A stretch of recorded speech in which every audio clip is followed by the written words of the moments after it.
Now I've come up with what I think is a great solution for both target arrows and broadhead arrows. There's three elements that we want to use. We want to use a container, we want to put something in there that's going to stop the arrow, and then we want something to attach our target to. First thing you want to do is pick out a bin to hold your material, the rubber and the foam. I like this kind of material here, right here. The reason is because when the arrow hits it actually breaks the plastic away, and then when I'm shooting it's easy to pull out the arrow. When I use something like a Rubbermaid or something, it can't get that arrow out. So this is the kind of style bin that I prefer. So what I use is I use foam insulation, different types, different densities, different thicknesses. I just pick this up, cut it for the front and back.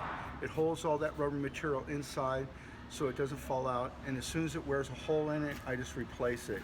It's very inexpensive. I just cut these into shape to go in the front and back because my material that I'm going to use is going to go into the middle. The other thing I have to do is that I have to drill some holes. So I need a target.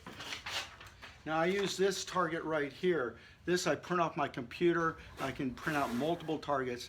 The thing I like is I put a hairline in between the targets. So when I'm using the Archery and placing my placements to get my donut, it's easier for me to place it. Now you just take the target, and after you drill some holes here, I use just nails and I put a little putty on the end of it, or you can use tape. And those are going to go right through here into the foam. And that's what's going to hold your target, okay? So now all we do is have to add the material. Now this is material that you can pick up in the nursery, and it's called rubber mulch. All right, that's what we're going to be filling this with, and then we'll take some shots and see how it works.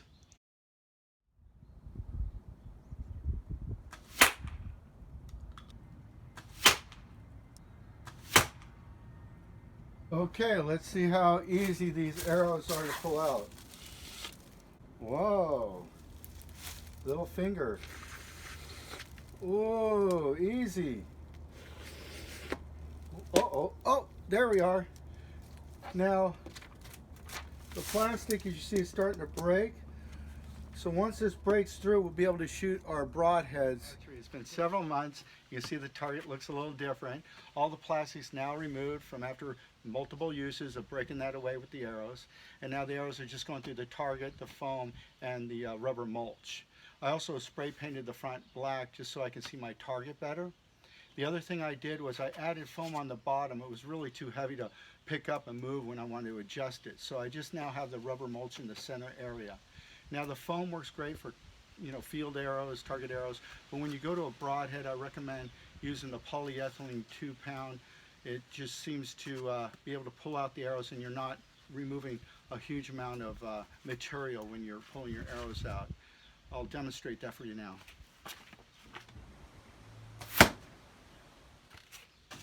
Well, it stopped the arrow. Now sometimes that material will be caught when you're pulling that out, so a hook. If that's the case, you can always take the top off and pull the arrow out and remove that. Or it's just a matter of shaking it a little bit and removing, having those fall away from the broadhead trying to come back through this area. But you should be able to just simply pull out, and there you have your arrow. I just want to mention that when you do get a bin, make sure the bin isn't longer than your arrow. That way you will be able to find your arrow, either one end or the other. Archery, helping you become a better archer.